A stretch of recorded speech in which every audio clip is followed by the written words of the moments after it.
Always great to be here to share some information to to see a few things. Um,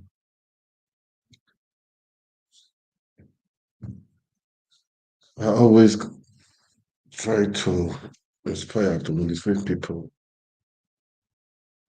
by saying that we should all be positive in life. Okay, stay focused, stay steadfast.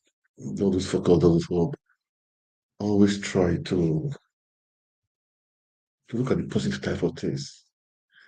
Always the positive side of things. Um, I would say, just a moment, please. Um, the world is full of negativity. It's full of things that can distract you from your dreams or from your visions. But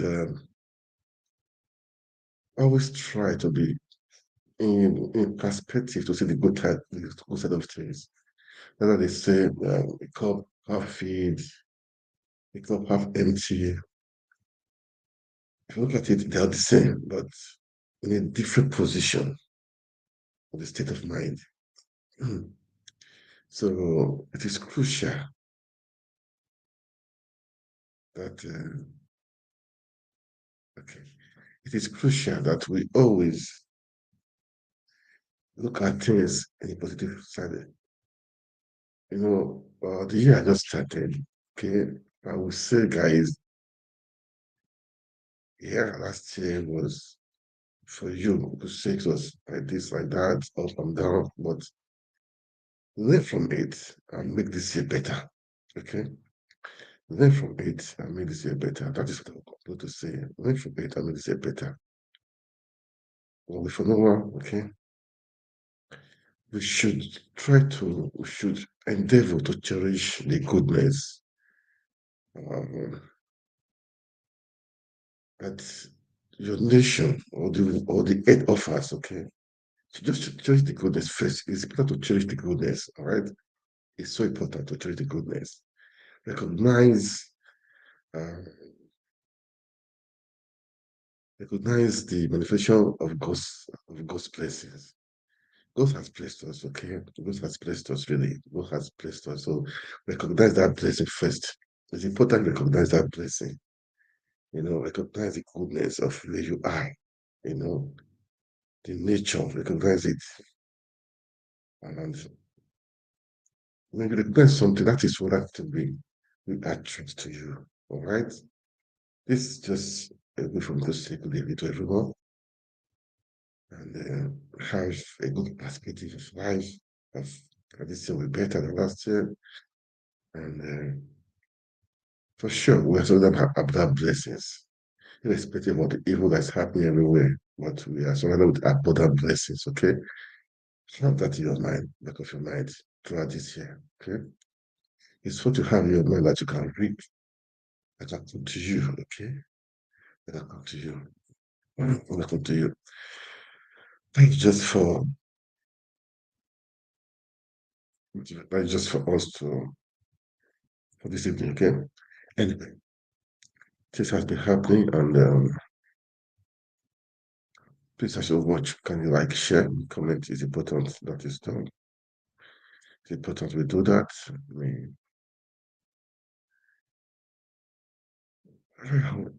talk of better gate. That's what has been that has been the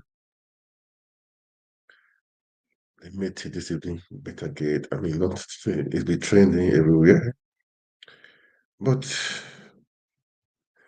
you do not agree with me. I don't know. Maybe it's going to fight it back against her. Who knows?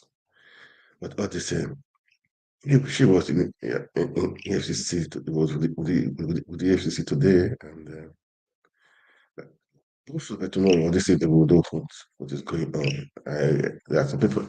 I heard the MDC of Zenith Bank and that bank has been called by EFCC. That was, I think, this evening or so. But before I go to that, Tinubu has, I think he has been hearing that people have been complaining of his entourage and the rest. He has slashed his entourage, and that is 60%, which is good news. That is a country that is struggling for, that is borrowing and consuming. So it is good. So let's have a kind of let's see what is going to happen. Okay, well, today let's see what he did with the cost of what did the cost. There was an interview with TVC. Let's just watch it. We'll come back. We'll talk about the Betta Gate. Went to EFCC this morning. And what happened this evening? At the head, I saw a video that arrests have been, warrants have been given for the MD CEO of ZENITH Bank and some other banks for them to be arrested or questioned rather. Okay. Okay, let's just listen to this TVC news. Let's hear what this analysis, okay, at least for them to cut the costs, okay? That is good news. That is at least slashing the expenditure of official travels for okay. domestic and international by 60%. So this has been a study, the consequence of a diagnostic that was conducted on the entourages that have gone to previous foreign trips. It is based on an assessment of the cost to the federal government of these massive entourages that have gone. And on the basis of that study, the president concluded that in line with his pledge to uphold the highest standards of prudence and effective and efficient management of the Commonwealth of our people, that he is going to take decisive action. I would remind any of our viewers that this is coming as a result of several prior conversations Mr. President has had, even with the cabinet. A few sessions of the Federal Executive Council meetings ago, the President laid out to the Federal Executive Council in the meeting that anyone that is found to be traveling on official trips where they do not have an official function or engagement, that they will be punished. In fact, he was specific in saying that they can lose their jobs. So this is something he has been discussing for a while. What we have just done now is to conclude on the study that was done, and on the basis of that, implement a detailed program, a detailed policy directive that's very clear with respect to how many people will go where and how that will work. And ultimately, we believe that if we are asking Nigerians to cut costs, that we must do so with our example, and that's the position of the president. Okay, in terms of the details and in terms of cutting costs, but let's talk about cutting costs first before we get to the details. Are we likely to see this also being proposed to the National Assembly, where a lot of Nigerians, have been pointing accusing fingers in terms of their spending and over bloated budget? Well, I think this is very specific in dealing with, there are larger cost-cutting measures that are still going to be taken. This is not the last one. This is just one of the initial ones. And I think what this deals with specifically is the issue of official trips and the cost of travel by government delegations. I don't think the National Assembly is usually known to be traveling on, a lot of official trips in numerous delegations. I don't think that's really the issue. I think their issue is more about how funds expended by their institutions is being expended with respect to constituency projects, with respect to whether or not they're providing effective oversight over the executive branch of government. I think there's a conversation certainly to be had about what adjustments they need to make. But what we do know is that within the executive branch, which is obviously a large operation with, hundreds of ministries, departments, and agencies, and thousands of officials that have to travel abroad and locally within the country for various official engagements that are most times absolutely necessary.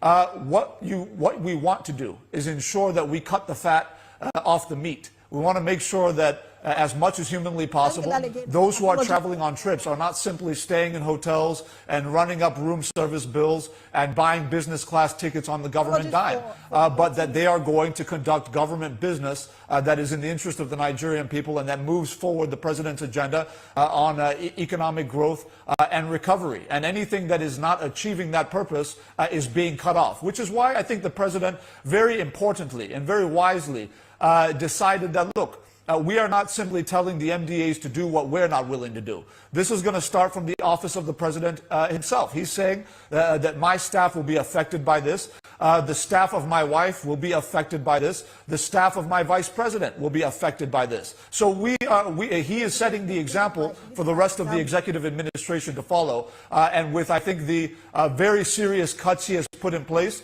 in addition to the recent measures he has put forth to deal with, any lack of prudence in the management of public resources. I think Nigerians understand that this is a president they've elected that is very serious and that is ready to put action to his words. And that's exactly what he has done yet once again today. So we'll see how the ministers, the presidency and the ministers and the executive directors of these agencies follow through this particular directive. Thank you so much for your time, as always. It's always a pleasure. Yeah, I pray that at least they say they're calling the cost, okay? Let's just hope that it goes through, all right? With the cost, I think the entourage, those people that went to the UAE, Dubai, with Tinubu, 1,000 something, I forgot. You can see the entourage, waste of money. And the good of cost, I pray, let's start from there, okay? They should be frank with it anyway. And the National Assembly too got that clause. Let's see what will happen. Because enough is enough. I saw the entourage was going to Lagos. Man, these are waste of money. I mean,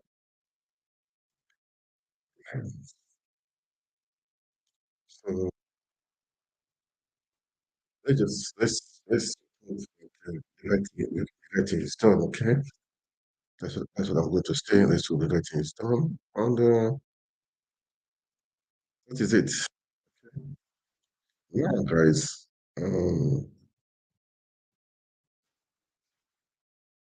um, what have been trending? Better Edu, Better Edu. It's just a pity, you know. It's painful. I mean, I feel the pain, although I'm not. I know this regime came to power through a stolen mandate. She was a young woman or a young lady that would think, can, bring up a right for the youth, It's okay, the youth are ready to take up something, but the system really, when the head is bad, the head is not good. What do you expect the body to be? That is the truth, okay? Now again, I don't really know. Maybe she made some mistakes, okay? But maybe Goshen is fighting against her right now because the system is so corrupt. Maybe he step on toes. I don't know. Okay. Anything is possible. Anything is possible. What I'm trying to say. I go to Excellency Peter Obi. He said if the head is good, the problem will be solved at least 60%. Because when your head is good, it's not giving contract to his family or to stealing money. It's not wasting money. The people that he will not, they will not. At least for 60%, this problem will be solved. Before you know it, 2, 3, 4 years, the system will normalize. Everything will be okay. But when you see the president with entourage, They are approving billions of naira for renovation of houses, buying SUVs. What do you think people will do? That means it's a gang, even if Betta Edu is a young lady, that means she will follow suit too, because they are in the same camp.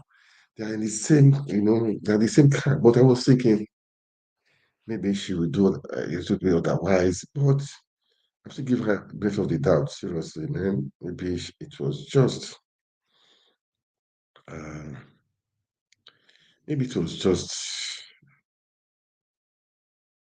maybe she made a mistake and they capitalized on it to to to deal with her. Maybe I don't know. I don't know. I don't really know for now. But it's a shame, it's a pity that a young person like that will be involved. I thought, this is one thing it doesn't matter. It's a youth. What of Jaya Bello of Kogi State? That guy is a youth also, man. But he went there to, it was even worse. He had killings and arrests and thuggery. These things are uncalled for. We need to. I was thinking some youth are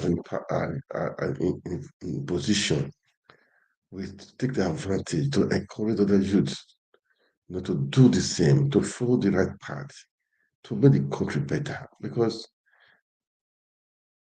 the people that are in power right now, they have been in power when we were very small, over 50 years ago. They've been in power. They are changing from minister of this one, they will be governor, from governor to Senate to come back to the government to be able to cancel law. They just been in power, rotating themselves, going, switching, you know, doing all those stuff. Doing all those stuff. So it's just a pity and it's painful to see that the so-called youth, they are following the steps of those people. Whereas I've said, they are following the people at the top because the top is correct. If you had somebody that is good, that is good, the problem is solved. That is 60%. That is the truth. Okay.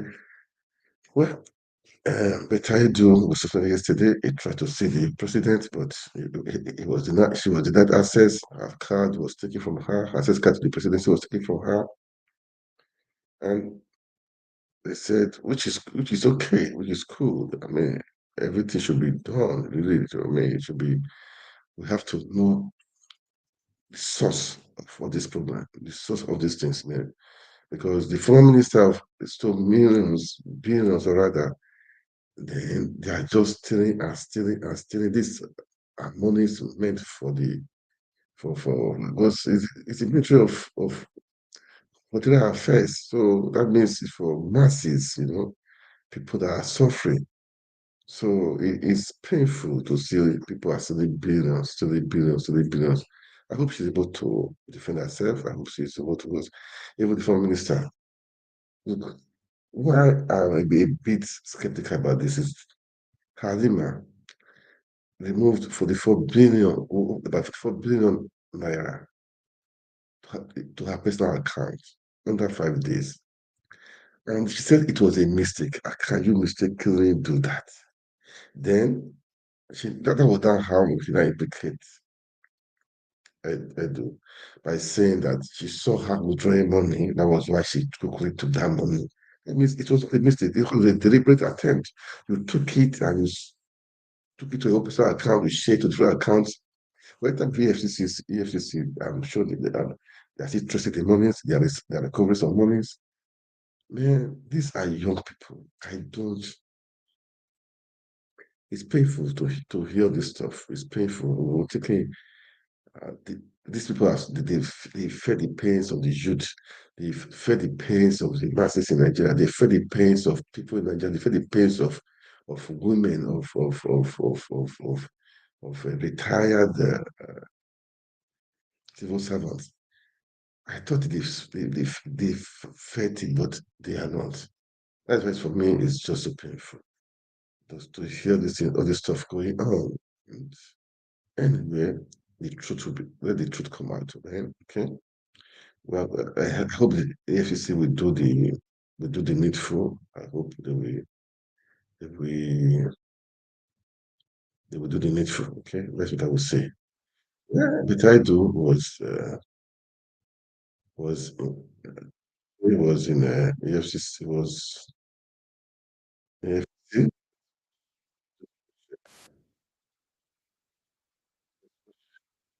Oh God, The that's elevation what of Betta Edu by President Buhari on Monday. The suspended minister has arrived at the headquarters of the Economic and so Financial this was Crimes this morning. Division Okay, as the anti-graft agents invited her for this questioning was this morning. shortly after the presidency announced her suspension.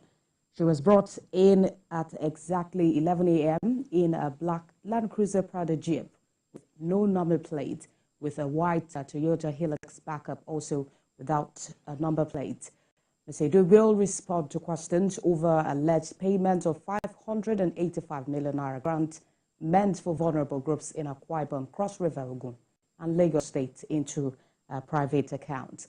The former Minister of Humanitarian Affairs, Sadiya Umar, will also return to the EFCC headquarters today for further questioning on the affairs of the ministry when she was in office.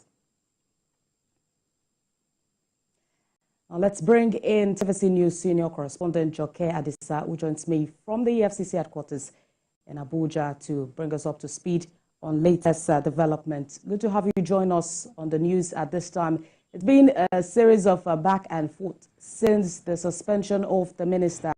But what can you tell us about today's investigation? Well, it's the day after Mr. President's suspension of the minister, and as expected, she has come to honor the invitation of the Anti-Graft Commission. From the information that we gathered, the commission wrote to her to appear before it as soon as possible, and I think she also heeded to that call. And this morning at exactly 11 a.m., she did arrive at the headquarters of the EFCC. We are at this position because the commission would not allow us to stay anywhere close to their headquarters.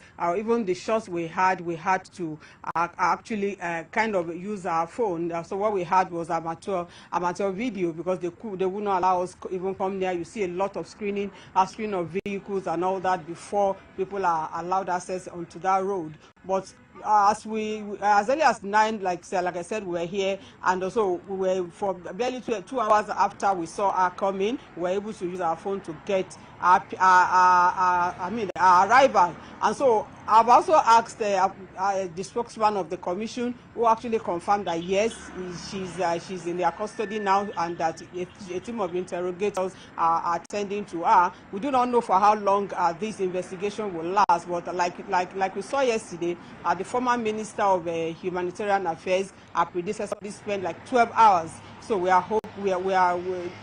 do not know how long ours will take, but we will still be here. We are waiting to see when they will be done with her and see what more we can get as far as this investigation is concerned. What Mr. President has said is that the committee that has been set up, led by the Minister of the Coordinating Minister of the Economy and the Minister of Finance, that they should conduct a thorough investigation.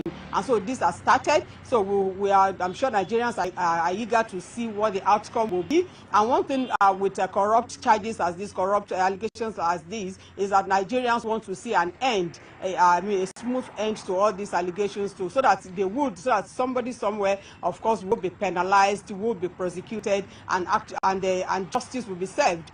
So this is what Nigerians are hoping to get at the end of this matter. It's not about the sensationalism that has attracted in the last few hours. It is about having a headway so that it can serve, as a deterrent to others. All right, okay. I will agree with you that Nigerians are interested in the outcome of this investigation.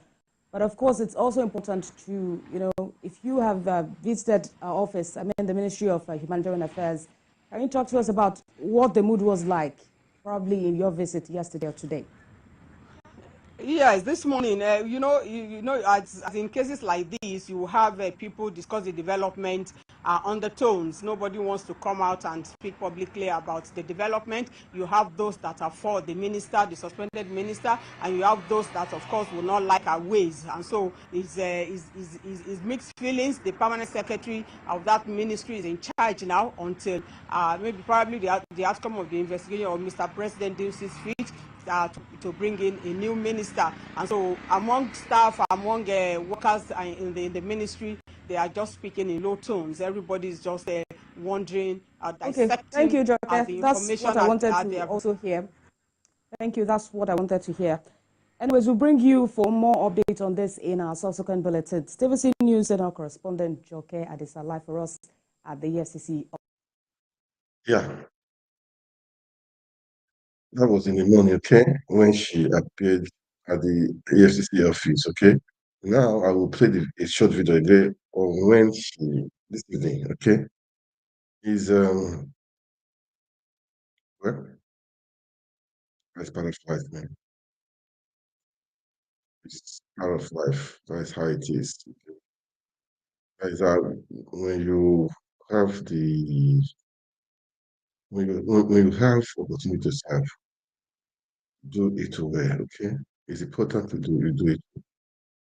It's very important that you do it well. That's what I will say, okay? Because you can never know. You can never know, man. You can never know. Wow. That is it. Then this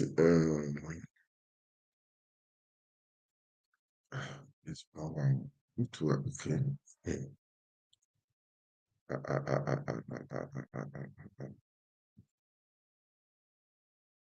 Then this happened this evening. Where is it? Safe? I'm supposed to have it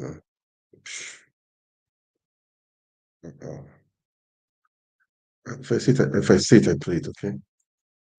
If I see it, I play it. I will definitely see it. Well, I don't know what happened. Why? Maybe I just did it. Okay. Because this was in the evening. The first video I played was in the morning. Okay.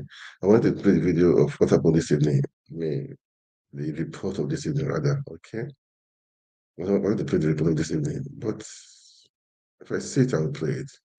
But all the same, I think after the interrogation with Betta Edu, I saw a video that the CEO of the new bank and other banks have been invited to see the FCC. Okay, that means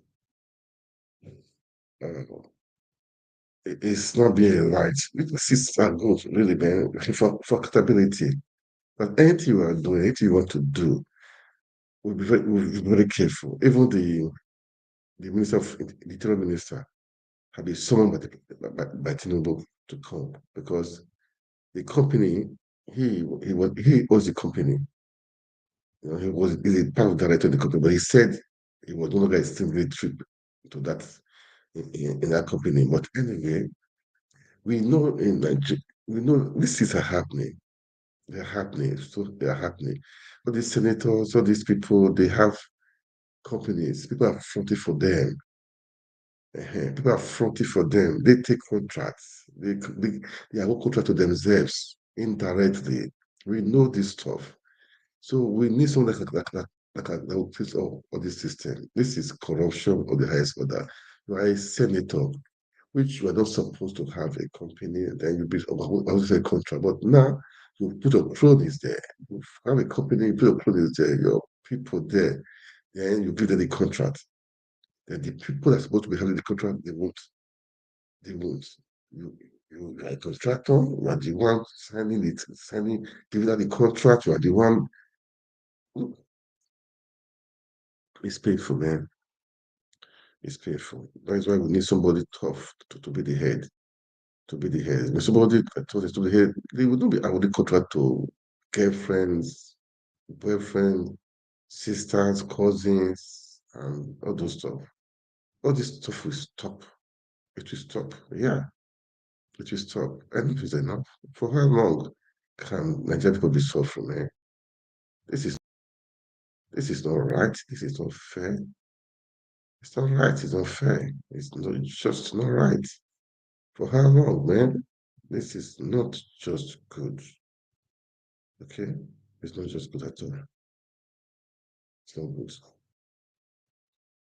It's not good. It's not good. Anyway, it's painful. Just painful, and that this how Nigeria is just this how it is right now. It's painful, really. It's painful. It's painful, man. What somebody was saying Betta Edu is a youth. So now the youth now they are feeling us. Even they have him myself, she looks young, that they are feeling us. I have said we should not judge youth because of those people. No, don't judge the youth because they really, if the head is good, whether youth or not youth, the body will be better. Yeah. If the head is good, we'll have a good result. We'll have a good result. That is just the problem. That is the thing. The head should be good. The head should be good. The head is good, man. We don't need to suffer ourselves, man. We don't need to suffer ourselves. We don't need better. I don't know. Maybe he advised some people. I don't know what to say. Let's wait for the EFCC to do that job. To do that job. I pray they do it very well, thoroughly. Anybody they are cronies they are using, they all should go in. All of them. All of them. Whatever. Okay. Now going back to that video I saw that said that EFCC has invited the CEO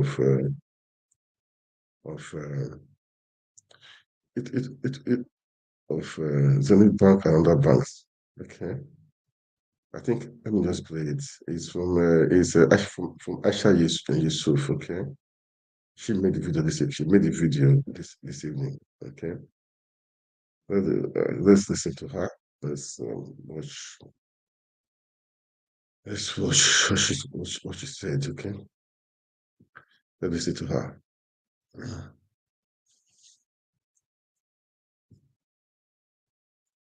News happening right now.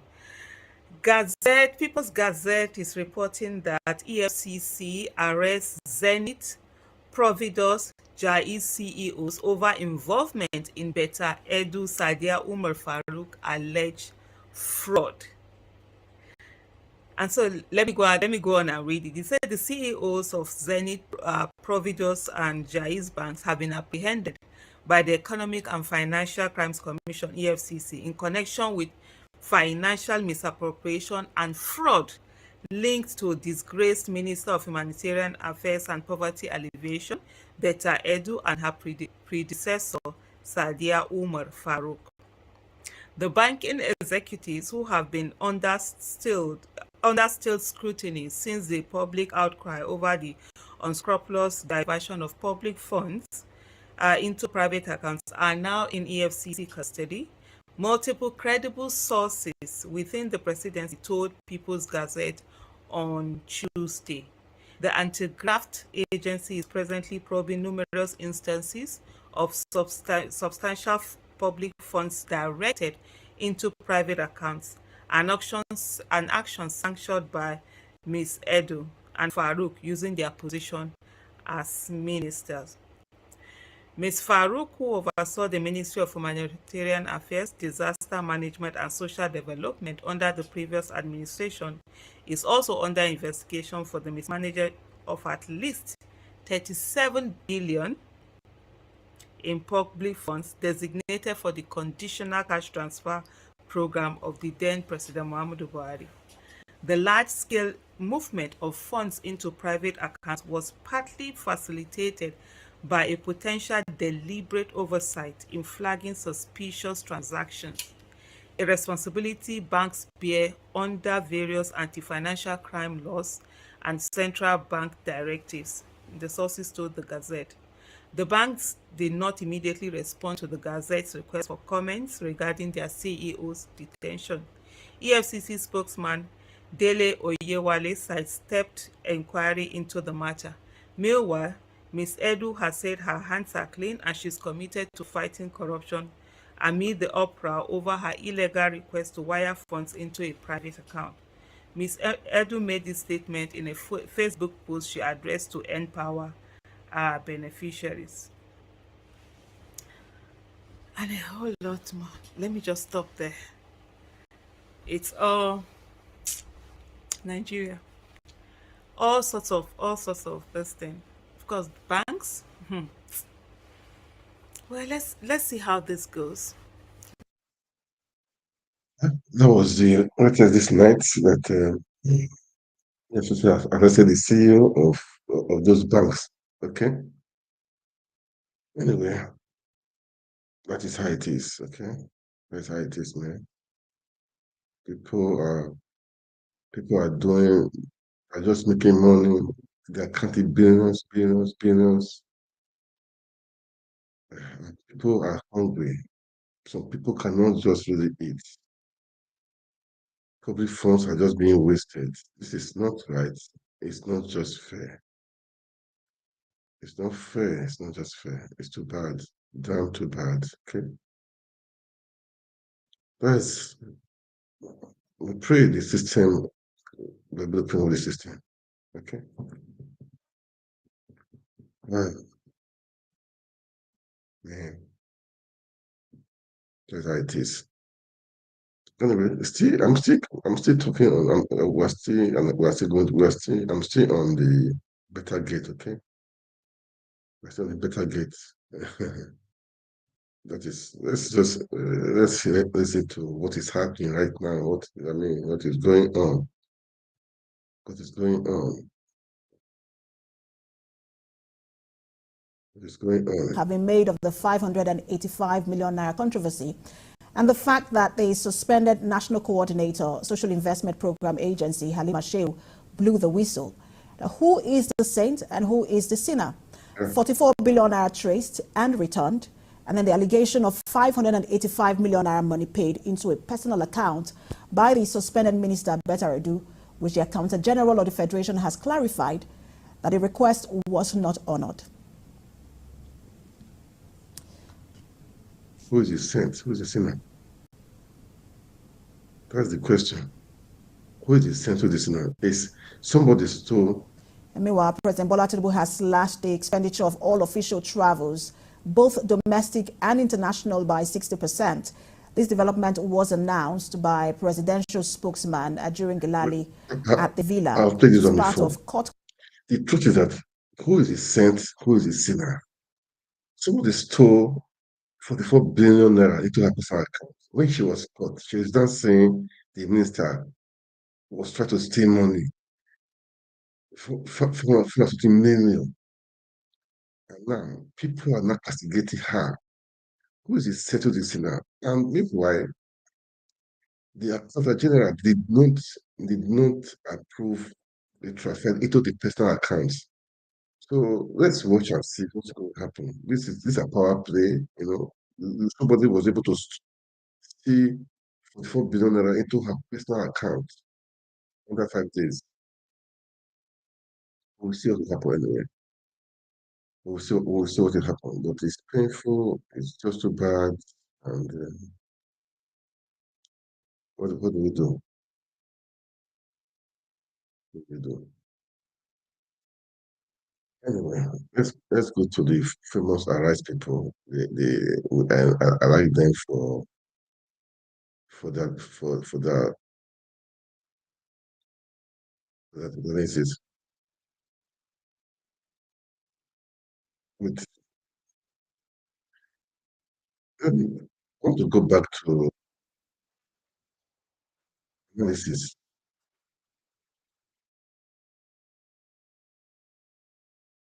Let's go to that analysis, okay?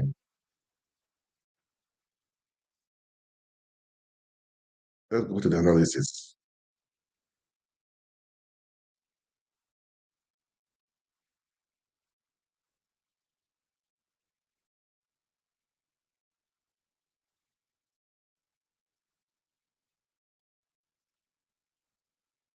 So that, sorry, let me go back to this. Let me go back to these people, okay? Let's listen to them, to the analysis, okay? Wow. Nigeria, we hate the... Involving Halima Shehu. Well, don't let us jump to conclusions yet. Because I saw your promo now saying, who is the saint, who is the sinner? Nobody is a saint yet. Nobody is a sinner yet. These women are still under investigation. So we need to keep our fingers crossed until the EFCC completes its investigation and then tells us this is their finding. So we have to give all of them the benefit of doubt before we rush to judgment. That is my advice. Don't let us rush to judgment. Let's keep our fingers crossed. Let's be patient and await the outcome of the EFCC investigation.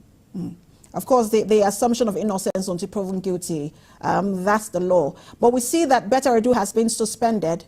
We also know that the Interior Minister, Tinubu, had a private meeting with President Tinubu today. Well, some may say that, look, they are not the same thing. And in fact, that he had resigned from that company, which is now being looked at. But for a lot of people, it is the way in which he got the contract that is in focus. What is likely to happen to Tinubu? He has done it several times since he came in. He suspended Emefiele from office because he was under probe. He suspended Rashid Bawa from EFCC, similarly because he was under probe. I think it's normal. It's a normal routine. When you are investigating anyone who's occupying an executive position, the first thing is that that person must stand down from where the person is so that investigation can be conducted unfettered. So that's the approach of the Mr. President. But is Tunji Ojo also being investigated? What is likely to happen to him? I'm not aware of that yet. I've been following what people are writing about him in the social media, all kinds of accusations. I think yesterday I saw him on Chanel's TV responding to some of those things. I'm not aware that any investigation has been called, instituted to probe him or to do anything, nothing like that as of now. And with Betta Edu being suspended, what code of conduct do we expect political appointees to uphold and be held by? Well, I think, you see, at the retreat of ministers, I think it was in November, the retreat touched on a lot of issues about the program of our party, about the program of government, and also a special session on all these financial regulations and the way ministers should handle their offices, their relationship with permanent secretaries, and those who are really the establishment. So I think they were giving all these guidelines, and they already know they were giving all these blueprints about how to work within the system. I think anyone who attended that seminar, that retreat, should have been well guided, and should not be having the kind of problem you're having today. I will get to that in just a moment, but let's talk about the coordinating minister for the economy, Wale Edun, who has now been tasked with conducting investigation and then setting up a panel and some kind of audit to ascertain the inflows and outflows coming out from this all too sensitive ministry. What do you think is likely to happen? No, you see, what has happened with everything we have been reading in the media is that there are some loose ends in the financial regulations in government, especially with some of the agencies. You see, the TSA, the Treasury Single Bill, the TSA, Treasury Single Accounts, was supposed to cover all that. But people forget that the TSA is actually an open bank.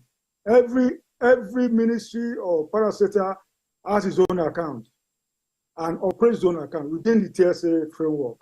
So, but now what they find that because people have the license to operate their own account within the TSA structure, there must be some rules, maybe about the kind of money you can move around, move out of the place, or things like that. Maybe you need to get some approval to do certain things. I think that's what the president has seen. Don't forget, our president is an accountant, and he is worried. He is very concerned to make sure that at least certain measures are put in place now to make sure that we don't have the kind of things we've read in the papers, like the woman in SIPA moving out billions of naira from the TSA.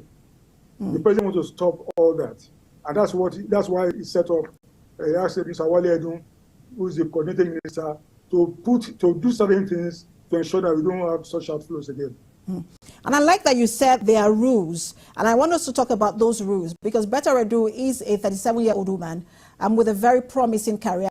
You would say that even in the thick of all of these, groups have continued to commend her. Some have even referred to her as Miss Integrity. She and her aides have come out to talk about the fact that there was no wrongdoing. But let's talk about the civil service rules. How does it work? Can you pay the sum of 585 million naira into somebody's account?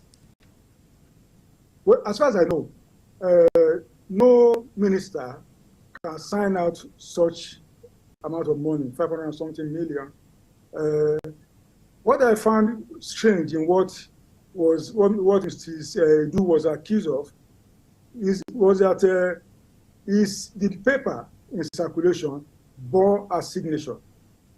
Everybody who has ever worked in government will know that that's not correct, that's not normal.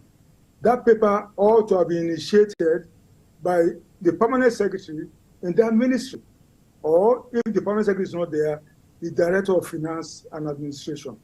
It's not the business of any minister to sign anything about money. The PAMSEC can advise, can raise the memo, or you need to pay X, Y, Z, and then the minister can now, just on top of paper, approved for payment, because they will need his approval for payment. That's what the rule says. So nobody can, and then you cannot pay government money into a private account. Everybody knows that it is wrong, unless perhaps that private account is your contractor, and it ought to have been approved, pre-approved somewhere before you can ever pay it. So those are the things that people see that are not normal, and that in fact that's why I said these issues are being investigated by the EFCC. Ms. Adoniga, when you said earlier that there is no saint or no sinner, and you've also now mentioned the fact that her signature was on that document, which is not normal, isn't that already an indication of wrongdoing, in your opinion? No, it's not. Because, as I said, let me tell you something.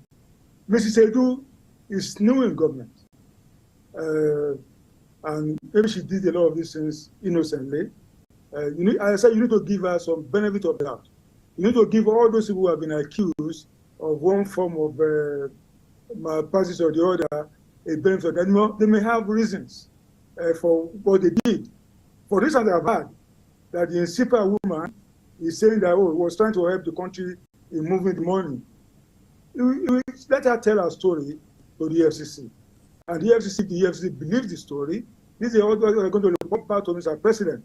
So let's not, you see, you can't continue to judge people in the media. Let the agencies of government do their investigation, and then they will report what their findings to the authorities that set them up. And you talked earlier about that ministerial retreat, and I said we were going to get back to it because we know that it will look like President Tinubu is tightening the noose around the necks of his appointed aides and ministers. We've seen what he's done with the EFCC, the CBN. He's really, even just now, Betta Edu. He looks like he's demonstrating that no table will be left unturned. But so where do you think that this investigation is going to go? Some people believe that, look, it's all going to be smoke, and at the end of the day, it will billow out. No, it should not. Don't forget, in his New Year's speech, the president made it very clear that those who are going to be in his government going forward, that they begin to show themselves this quarter. the first quarter of the year. So he has already given them a kind of a timeline either to perform or to shape out. So what he has done by suspending Halima Shehu, by suspending Betta Edu, there are strong signals that his government will not allow all kinds of shenanigans to go on, that is serious about stopping all this nonsense that happening, which, under some time ago, there are things like this happening in government, and nothing was done to when people make allegations, or somebody has done this, somebody has done that, but he wants to make a difference. This is a new year, and he's been saying along that he's trying to learn the ropes. I think he's signaling to people that, he has now left the learning process and really wants to take full control and make sure that the ship of government is well on course. This is one development that Nigerians are quite interested in, and they're looking to see if the outcome will be transparent, irrespective of who is declared guilty or not. Thank you so much for talking to us, Special Advisor to the President on Information and Strategy, Bayo Onanuga. Man, Betta Edu, for me, as I've said, as you just said, let's give a benefit of the doubt. Let's see what will come up. It's painful. A youth like that be involved in such, but just watch us. I'm not going to be doing that for now, for me personally, until we see. Until we see. Okay. Until we see. All this time. Let's summarize. I don't want to say to beat again too. Then there's a video of Wike and Fubara. Before then, let's listen to. Let's go to this better gates thing, okay? Let's go to this better gate. It's just it's shameful, really shameful. I would say it's shameful, but what do you expect? What do you really expect, Joseph? What do you expect, man? What do you expect? Let's see to arise and lose it a bit. Let's see to them. Fine, carry on. Wait. Case of Dr. Peju Ugomba, yes. That he stood solidly by and he fought to a certain position. So we cannot forget Rukera's work, and commendations to him as he takes time out. He'll definitely do other things in his life. But moving on now to the Betta case. I mean, kudos to President Tinubu on this for taking decisive action. You were spotting yesterday when you were saying, that by this time, Betta should have been suspended, just also in fairness, just like the other lady was suspended, Halima Shehu was suspended. But for me, what I even thought that if there was even any a modicum of sanctity, Betta ought to have, resigned over the weekend. It wasn't even supposed to get to the point of Monday where she was trying to seek an audience with President Tinubu and he rebuffed her. And good one there. I mean, she ought to have resigned. She's no spring chicken in the civil service. She was former commissioner. So she should know how procurement goes. So these are things that and she didn't deny it. So the allegations, the paper that came out, Betta did not deny it. In fact, she justified it, that she wanted to use that money, for executing some projects there. That's why she sent it to a private account, which we were able to read from the law that it's a gross violation in the first place. So if there was any modicum of sanctity, it ought not even have gotten to the president now suspending that before you know that definitely you will be suspended one way or the other. There's no how. And I'm happy that Onwatch has gone ahead to face the EFCC.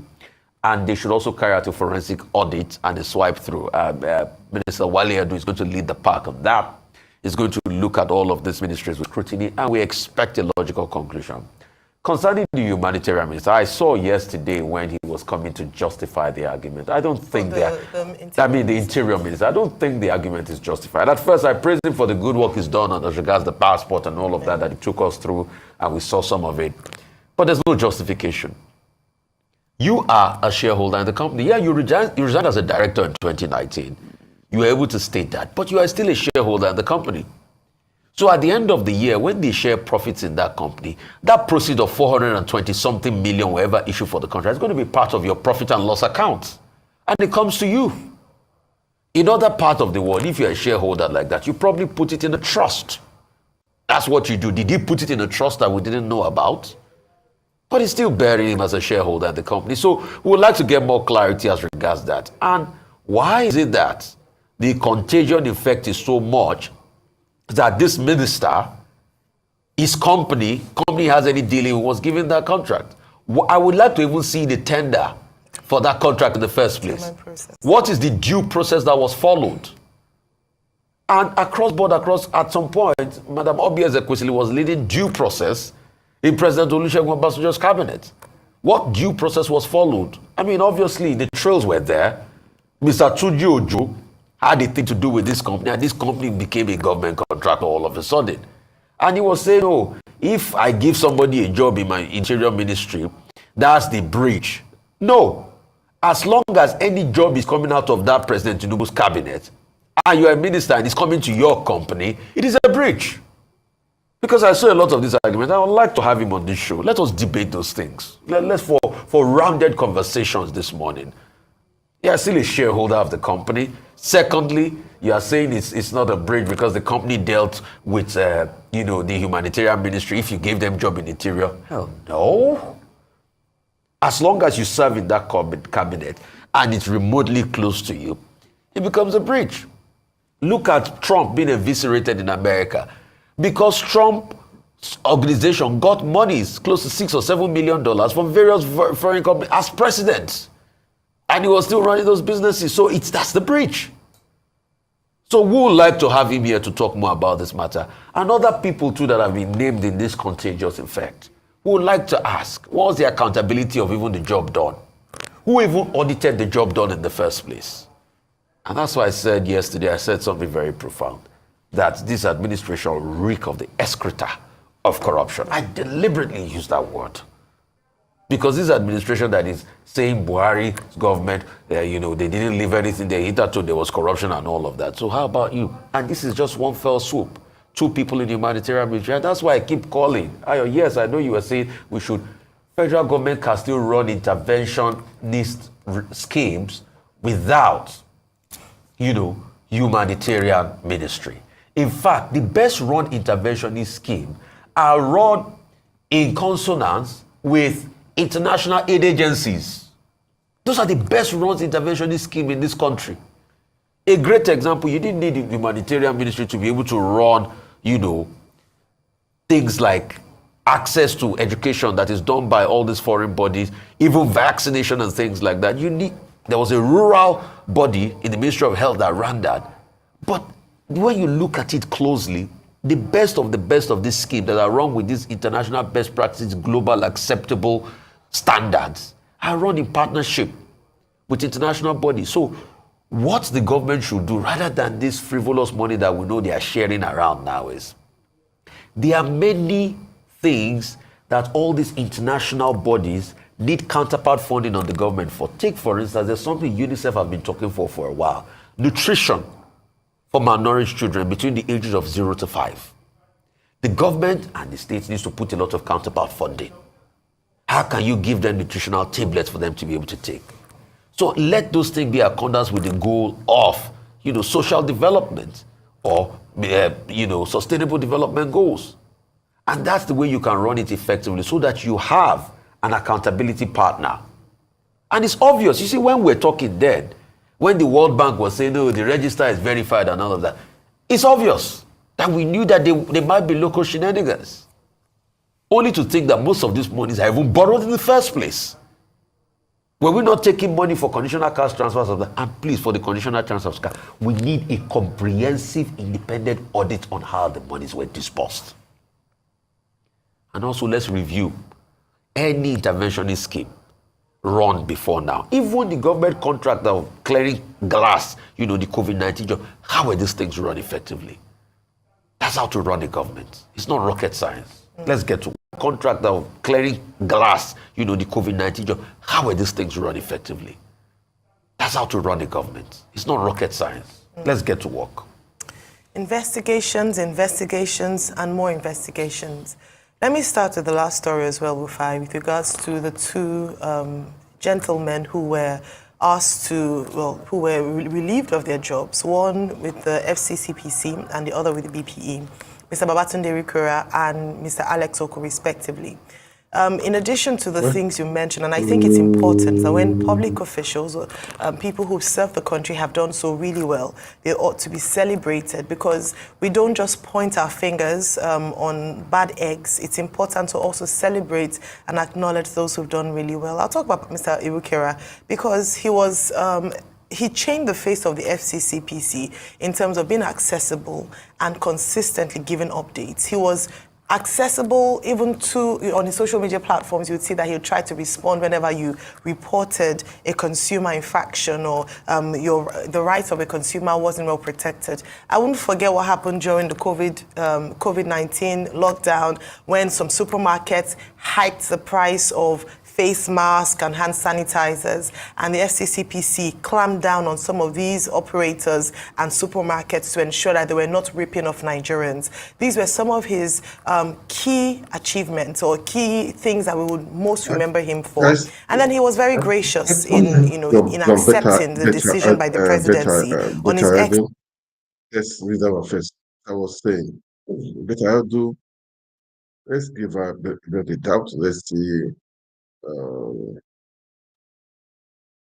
what is happening if people are behind, if corruption is back against her. What is the truth? Nigeria, I don't really trust the system again.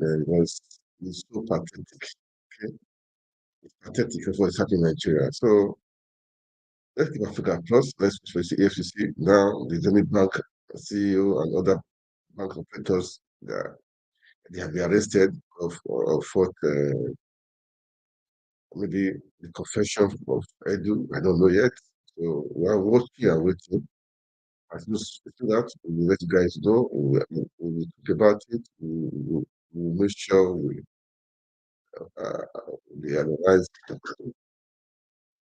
analyze many things. Okay.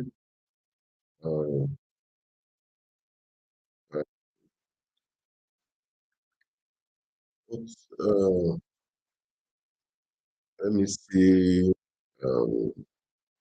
Now, I know Betta Edu is still on, but I have to. There was a bit of a to play for this night. After the EFCC drill this night, but I can't see right now. Okay, I can't see right now. But anyhow, it is.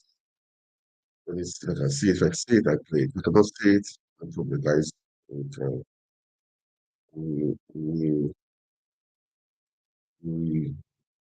do that things, all right? Anyway, I saw a post today of how people are now enjoying Astro Rock.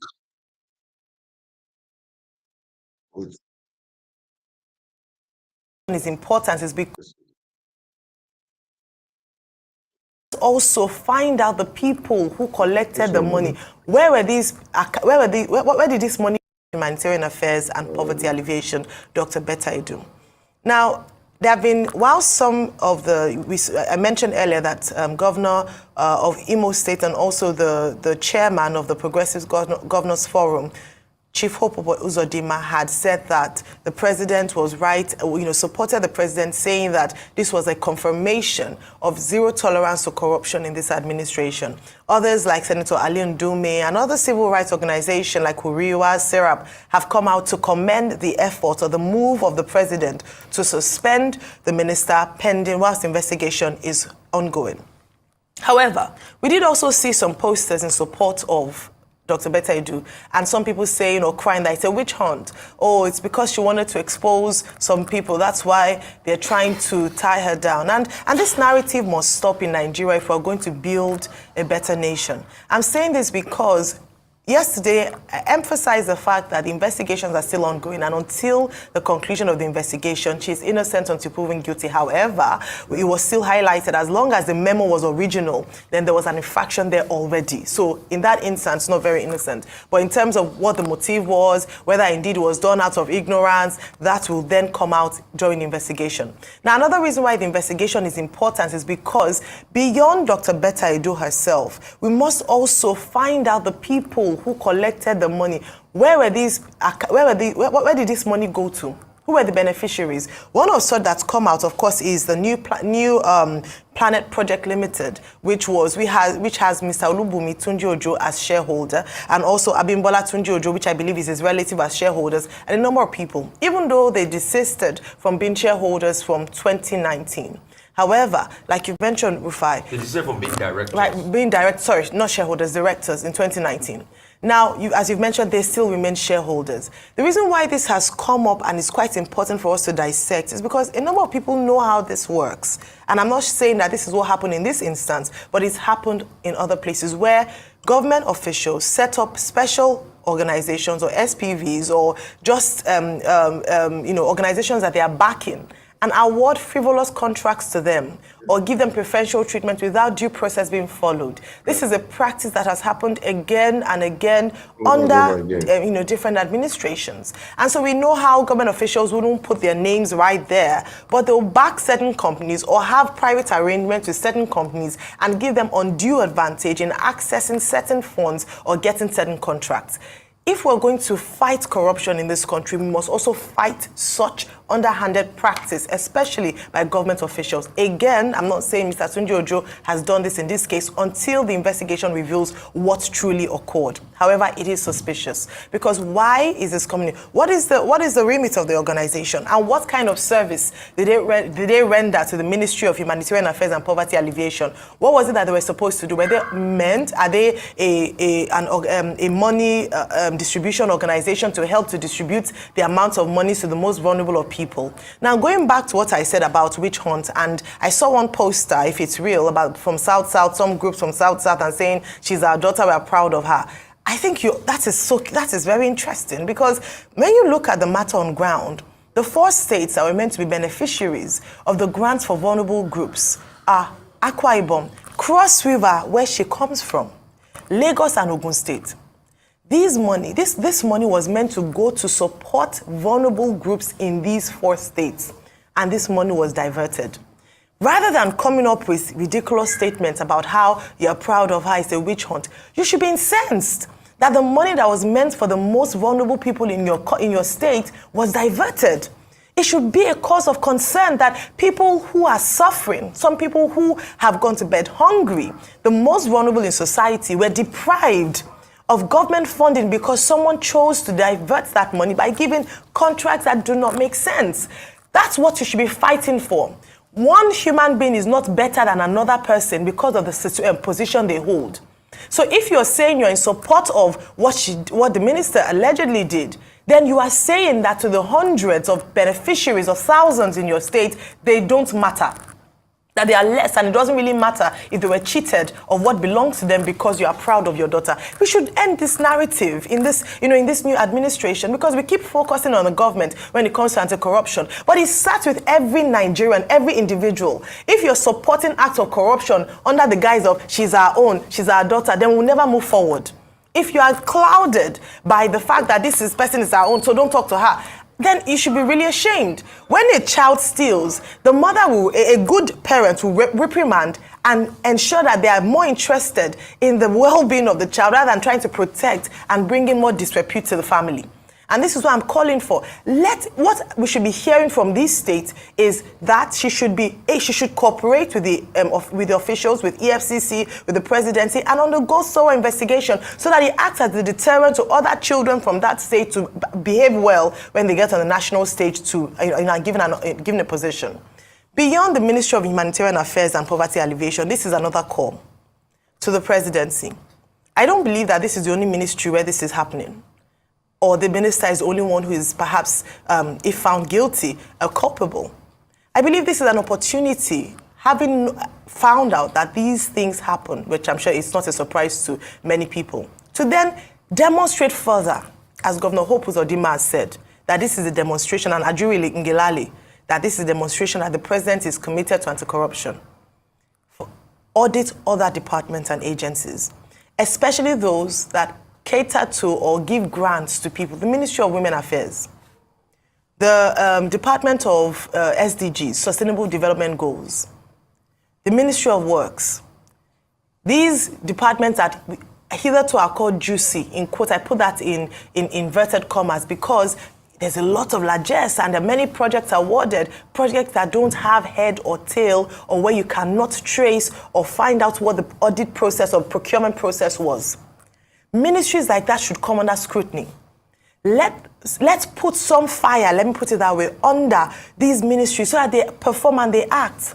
The reason why there must be consequences to action if we're going to build a better nation is that there must be seen to have infractions like this must be seen to have punitive measures. Let's investigate this department. Let's understand what's really going on. Let's have it more transparent.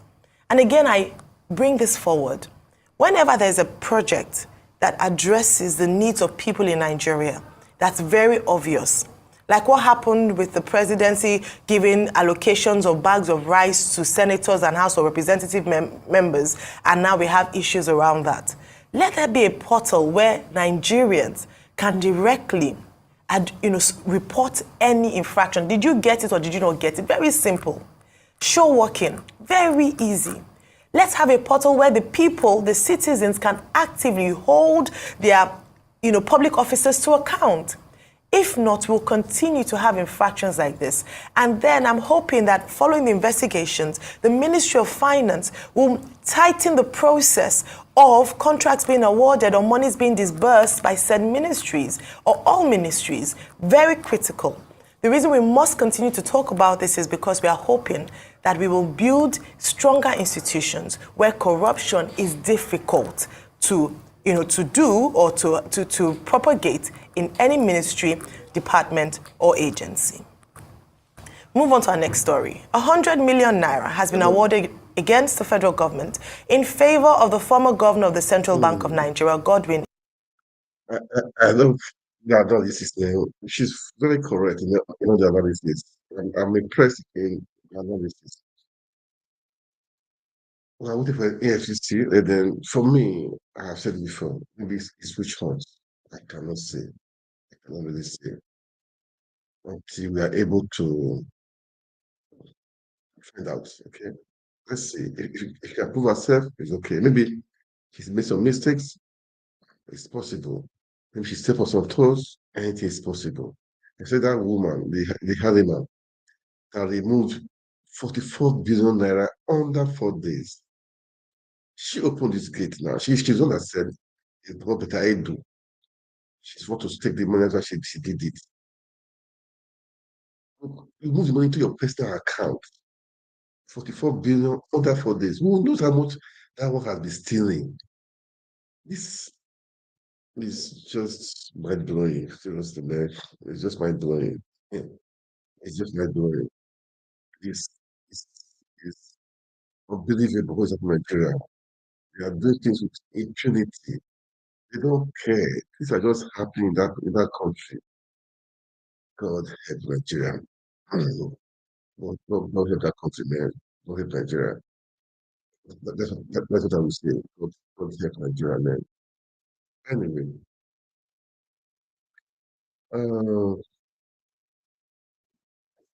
there's so many things so many things. So many things to say. Is it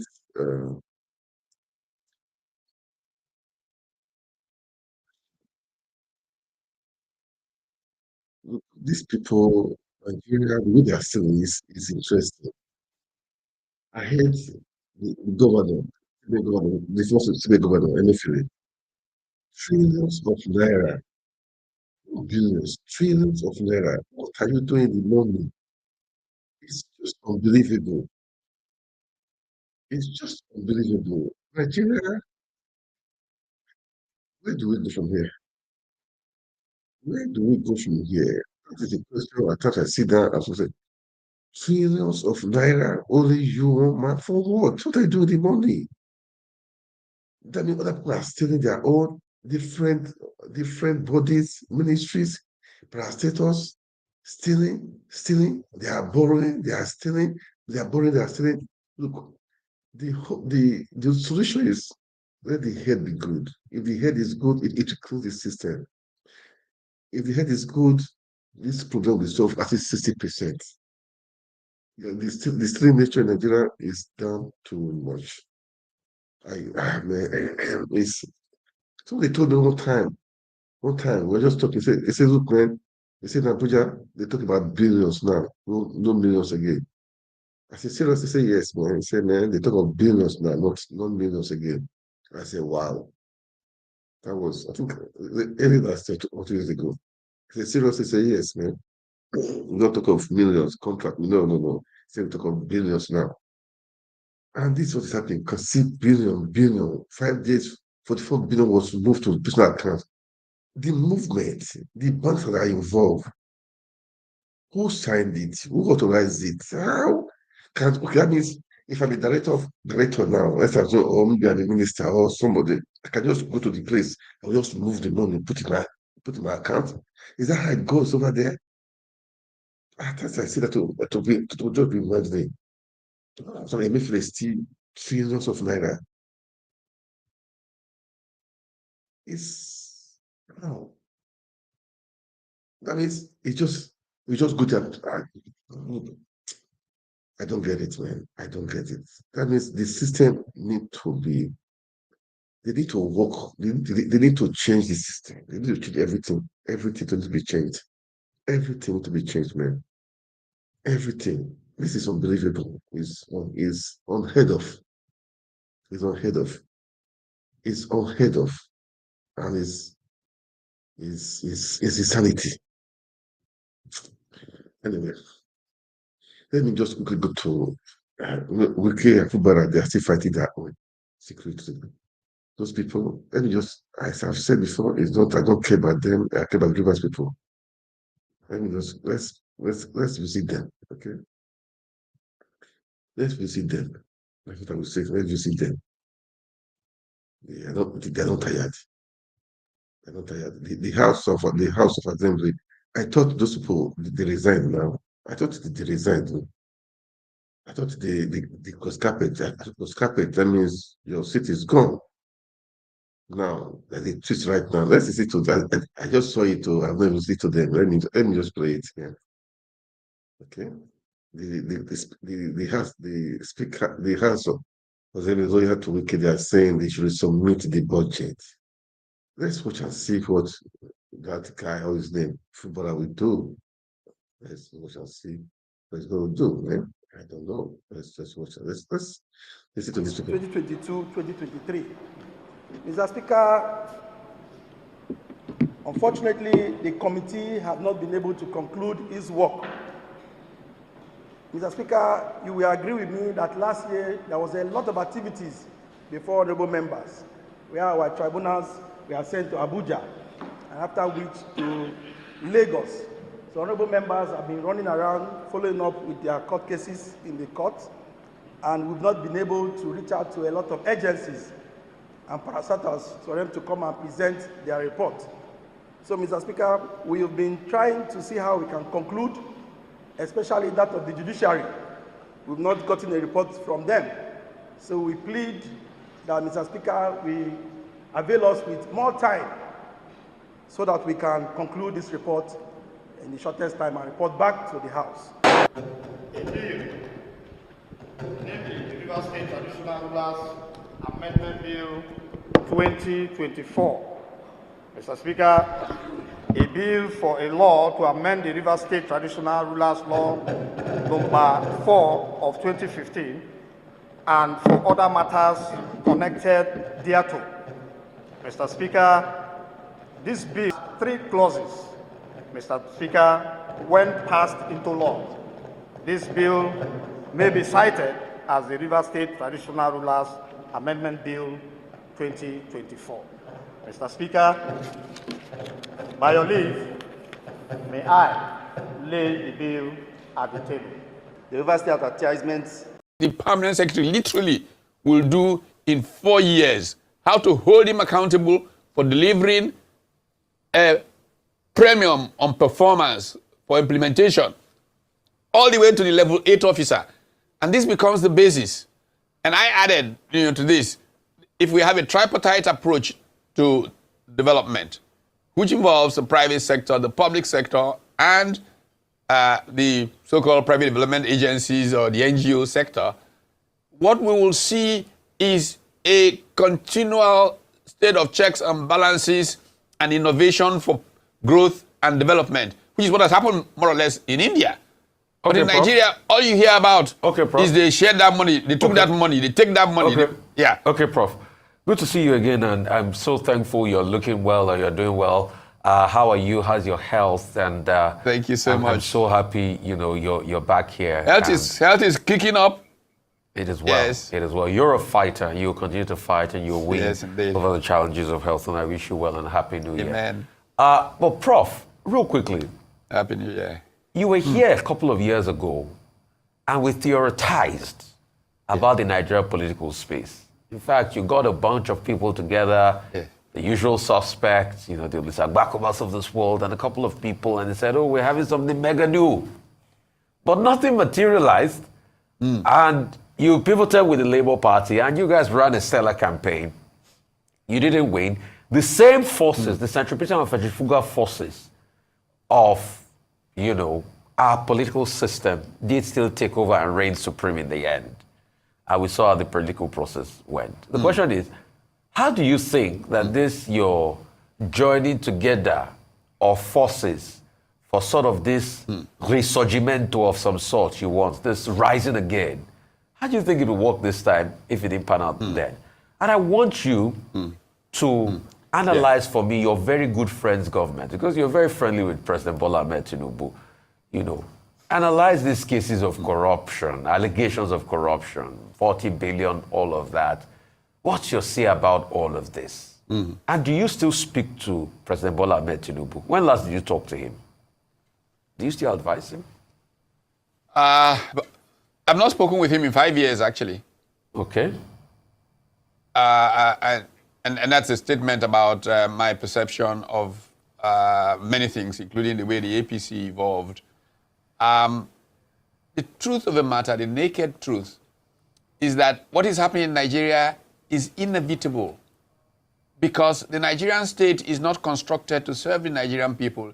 It's constructed to be bargaining between politicians looking to share booty. Because that is what it is, you will have all this corruption, because it's like, oh, you've taken your own, you don't want me to take my own.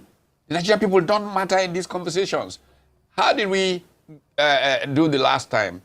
Well, it's kind of you to say that we put all of this together and then we lost election. I still completely reject the idea that we lost election. That's not true. But Nigeria is what it is. So you're not confident about the court? The movement that became... So you're not confident about the court? It was a farce. Total farce. The Supreme Court judgment was a farce? I said a farce. Nigerian court system, complete farce. Are you not impugning on the Supreme Court? The Supreme Court judgment was a farce? Was it a farce? Is that what you're saying? My opinion, as Patu told me, it was a farce. But let's just put that aside and go on. There's a legitimacy crisis in Nigeria. Look, if I'm around the world, I'm around the planet, I'm talking in very important places around the world on a, I don't know, so frequently. I know what they think of what happened in Nigeria. So that's not a disputable matter at all. And I've cited continuously what the EU mission said about the elections, what NDI said, what IRI said, but I don't want us to go back into the elections. That's not the issue for now. I'm just trying to make the point that the last elections, we're not about P2B, by the way. The Nigerian people had become so frustrated, so fed up with the nature of the way Nigerian politicians carried on, that when Peter Obi said the right things. It resonated and drove the emergence of a movement that generally got called the obedient movement. Around the world, Nigerian diaspora, and if you look at the resurgence of many of the success stories of the 20th century, they had a diaspora base from post-Meiji Restoration Japan. Japanese diaspora was pretty important in that happening. The Indian diaspora has been very significant in what is going on in India. Chinese diaspora had its place, and so on and so forth. So the Nigerian diaspora rallied very strongly around the fact that this gentleman was saying a few things right. And a campaign like Nigeria hasn't seen in a long time happened. And it was deliberately sabotaged, whatever you say about it. And the point remains, how do you go forward when you meet this? You've got to realize and take advantage in trying to save Nigeria that the majority of this country is young. A significant part of our population is under 25. It is fed up. It is looking for something new, but it's also trapped. That's the most dangerous thing about where we are. This generation is trapped in their values. Look, why is Nigeria not growing? Why are multinationals leaving and all of that? If your politicians are constantly cheating at every turn, they cheat at elections, they cheat in using of public resources. The U.S. Treasury Secretary is found in economy class, but the Nigerian minister will charter a plane to go to somewhere next door. In a very, very poor country, you realize there's a complete disconnect between the political actors in Nigeria and the people of Nigeria. So when that is the state that you have, what do you expect to happen with how you move forward with this population that is the majority? You got to come to some sense that at a point, they won't be able to hold down the majority anymore. And it might be very costly for them. Very, very costly personally for them. So you will begin to see a breaking. See, look at the tracks we're traveling. We are traveling to Somalia, where we should be traveling through India to somewhere else right now. The analysis of this American political scientist friend of mine, who, like I said, will be in Lagos in a few weeks to share some of his thoughts on this, basically looks at a Nigerian scenario where, you know, there will be increased violence in Nigeria, and as an expression of frustration, and we've seen it become universal in Nigeria, whether it started from Boko Haram, kidnapping in the southeast, in Niger Delta militancy, and all of that. Prof, would you respect, sir? Would you respect, sir? A lot of your critics say you are just theorizing. That this was the same you that supported this same evolution of Buhari and APC. In fact, you are even a member of the APC. That you are part of them. It's just that you've turned a new leaf now. That's what a lot of your opponents and your critics say. That this was the exact way. I mean, I think the last time you were here, you talked about Kaplan too, making this prediction, you know, that things were going to... That we all know this. Yes. But the theorizing does not solve the problem. That's what a lot of your critics would say. Aren't you seeing it happening? Yes, but... But are you not seeing it happening? Is it... So what's the point of theory? But they say you are part of the class. How it leads to action. You are part of that class. That's what they're saying. Class that did what? You're part of that bourgeoisie elite class in this country. That's what they're saying. And that's why they say all of this is just theory. But how? Let them show how. Because you see... You were a member of the APC. You played a prominent role in the APC. Didn't you, Prof? Yeah. I played a role in the founding of... I've played a role in the founding of the APC in the expectation that we could create a difference. But we just absorbed some of the other people from PDP and created a worse PDP. And I walked away from the very beginning. I have never been active in the APC in any shape, form, position, anything. I was never. But you tried running for governor in Delta. You tried attending party primaries for governor in Delta. Yes. That was an aspiration. Yes, and what happened? And they changed the venue. They showed you politics. People argued. They changed the venue. They didn't show me politics. By the way, that story going around. No, that's not true, actually. That story is not correct. Okay, but they created those kinds of stories. I showed up. Yeah, the correct story is that there was a meeting called the one retired general, Onoja, I think, Lawrence Onoja, was chair of the event. They came in there. It was a premeditated, predetermined scam. And I said it to them and literally walked away from there. We had been to the venue, so it wasn't a question that the venue was not known to me. And I was even going to go back there, but some of the people there said, don't make a fool of yourself to go to this place. We have seen what they've done here. Onoja was a disgrace at this meeting. I will say it in public and repeat it and repeat it and repeat it. And that was what happened. You know, there was no plan to have an election. There was no democracy. I wrote letters and letters to show what happened. Even Adams Shomole said he would tell me one day the truth of what happened. I said, fine, one day tell me. But you see, Nigerian politicians don't believe in democracy. That's what I proved. I needed to prove it. Once I proved it, I just walked away. I walked away completely. And I wrote a book about it. You probably have read Why Not?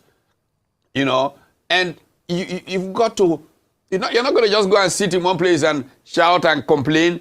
You cannot, you know, say that somebody like me who went in there, saw it happen, hasn't a superior position on somebody who is complaining in one corner. No. Do something before you die. Ghanaians used to sing to Jerry Rollins. All right. And the idea of trying to do something and finding that it is run by people who are inappropriate for where the country should be going is a very important discovery path. So you cannot group somebody who goes in and says, this is not what we want to be doing as part of that group. That's not how groups function. All right. Thanks, Professor Tommy. I'd like to ask you with regards to this proposed merger, or perhaps contemplated merger. In the event that it does work out and they come together to form a strong opposition party, one united, who should be leading this party? I mean, in my introduction, I talked about the fact that Daniel Bwala of the PDP had said that everyone should rally round Alhaji Atiku Abubakar, who would be 80 years old, by the way, in 4 years' time. He'll be 81, but at least it's in November of 2027. So 80 years old if he does become president. Or should they be looking at a more vibrant, younger person like a Peter Obi, and the obedient movement he's been able to galvanize and lead? Who should people be looking at, or who should the party be looking at as a front runner for that new merger? I think it is too early to be talking about who. Let's talk about how, what we can do to make Nigeria work. When the time comes, the people, and that's why it's called democracy, will determine who. I can tell you with a good sense of satisfaction that in the last week or so, I've had significant conversations with Alhaji Atiku Abubakar.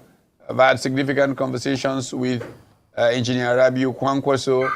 I've had conversations with Mr. Peter Obi. And my view is very clear on this matter. Let's build a great party that can show the way for Nigeria.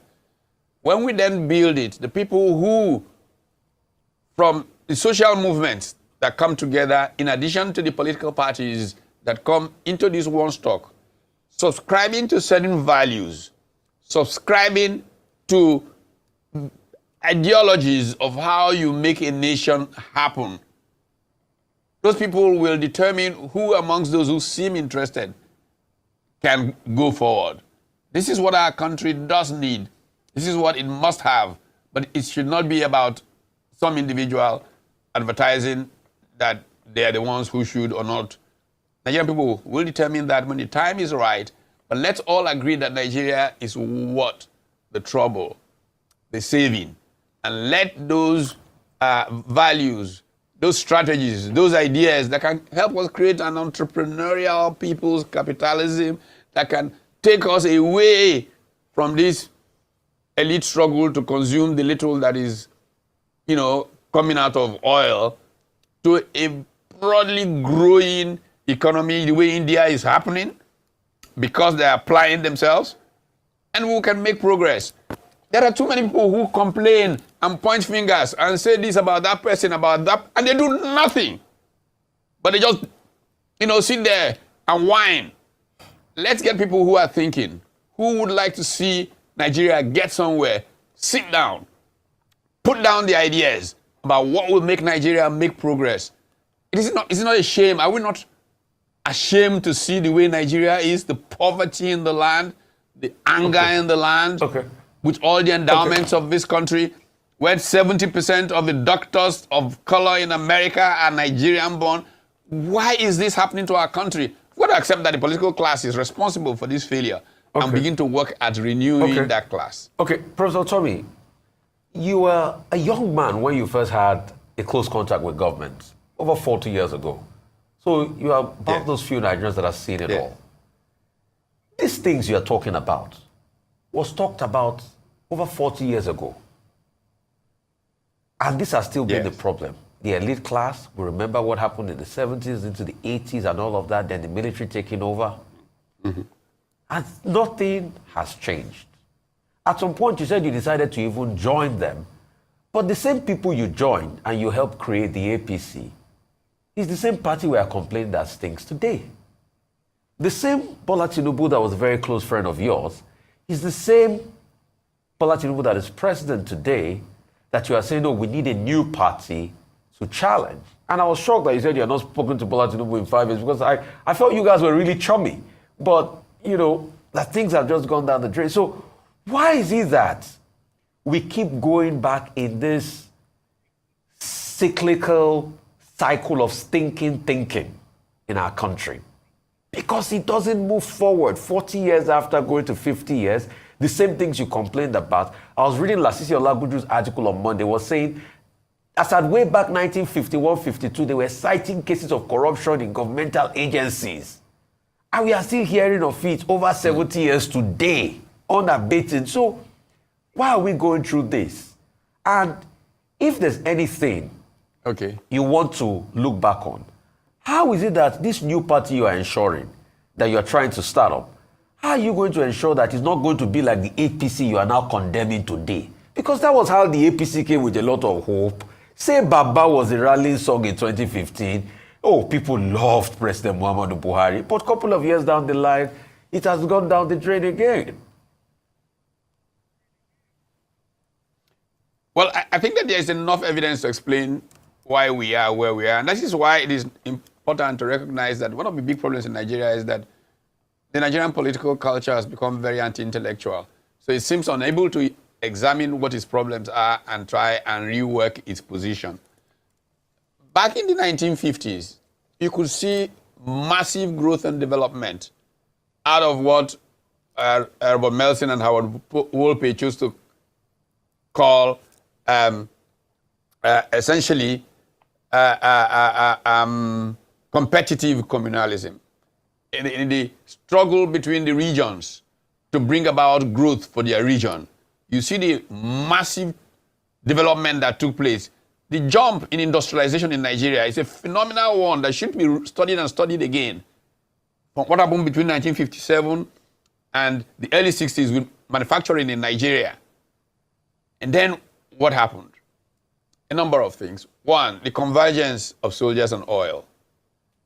That thesis on the convergence of soldiers and oil led to what my friend Richard Joseph calls bureaucratic prebendalism. This concept of the big man at the top handing out prebends, the turning upside down of the Nigerian constitution, which prevented a federal structure from bringing development and progress the way it brought between 1957 and 1965. Because of the tensions in the West and all of that, led us down a path in which corruption has become so norm that there's a generation that doesn't even know that there was a time Nigerians, even though there were bits of corruption, and there's corruption everywhere, but you hold people accountable, arrest those who are corrupt, try them, jail them, create systems that make the possibilities for corruption much less. I tell you, I was as part of the research for this book that I was talking about, talking to one former due process person, and I was talking about the civil service, and he says to me, civil servants, what do they have to? They own most of the houses in Abuja. They got to a point where basically what they do is look for how to, game the system, and so we damaged the basis for creating wealth, the competitiveness that leads to economic development and growth. And this has come through in the way that our country has gone forward. If we can sit and talk to one another and recognize where things went wrong, if we can have a constitution that goes back to where we were in 1960s, more or less, in terms of the sensitivities and sensibilities of the ground norm, we can then say to ourselves, here is how to ensure that a kind of public service that can implement the ideas within this new arrangement, this new structure, can proceed. And believe me, I am confident that you will see progress. And I'd like to give an example. It's not so true that when things go wrong, they don't get better. Malaysia's story. Look, when we had the Nigerian Civil War, Malaysians were killing each other on the streets of Kuala Lumpur. They had these race riots in 1969.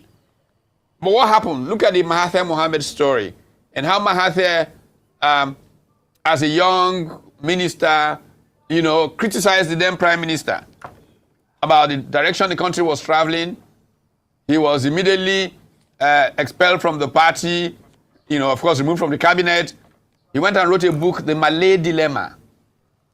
The thing that book drove led to the resignation of Tun Abdul Razak on as prime minister. Mahathir came back into the party, eventually became prime minister, and basically pulled the Malaysian elite together and literally said to them, look, I want everybody to sit in that room and figure out where we go from here, because it is best for everybody to be inside the house, all right, pissing out, and for some to be outside the house pissing in. All right. The result, the new economic policy and the story of Malaysia. So I think it is possible to do it. We just have to have people who are serious about doing it, who are committed. You look back and you see what has happened to our country. There are Nigerians who have made sacrifices continually. Yes. And we can find those Nigerians to sacrifice for making this country work. Well, thank you very much, Professor Patutomi, and thanks for just sharing that message that it is certainly possible. It's not impossible to turn a nation around, even though it's gone through difficult cycles of leadership. It's very, very possible. Thank you for your time this morning.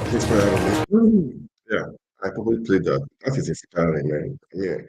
Patutomi, I like his commentary, okay? That was why I probably played that. Guys, this is Nigeria for you. This is our country. We have nowhere to go, really. I mean, even if those of us in diaspora, we have to invest our country, okay? So we all have to join hands together to make it work, okay? Not just look. This is what is happening around you. I have said, let's look at the good side of things, okay? And take the best and make use of it, okay? Although the country will say, I'm not in the position, I'm not in power, what do I need to do? Let's just be talking and speaking. There was something I posted. There was something I posted.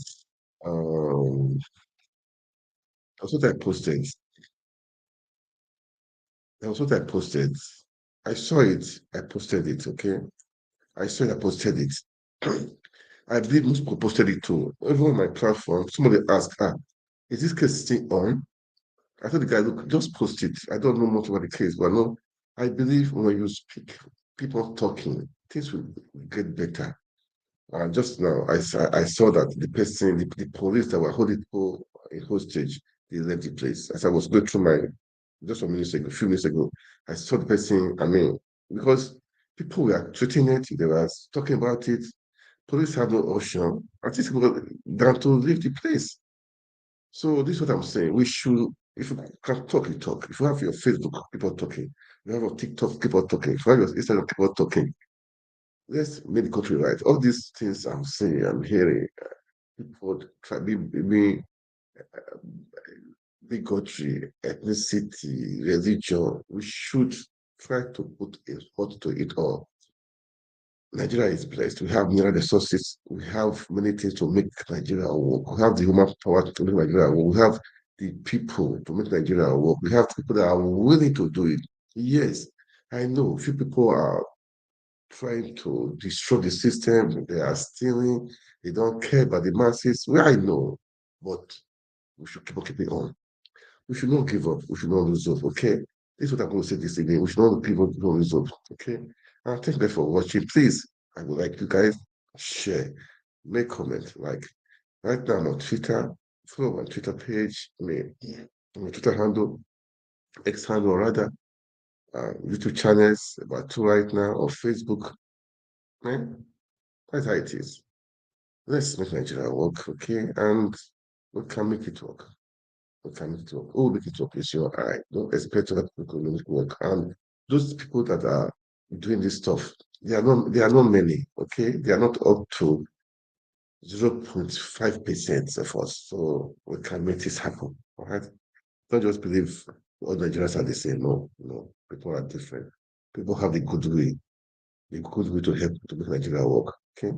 So that is it, guys. Thank you so much for watching. God bless you. God bless Nigeria. Good night.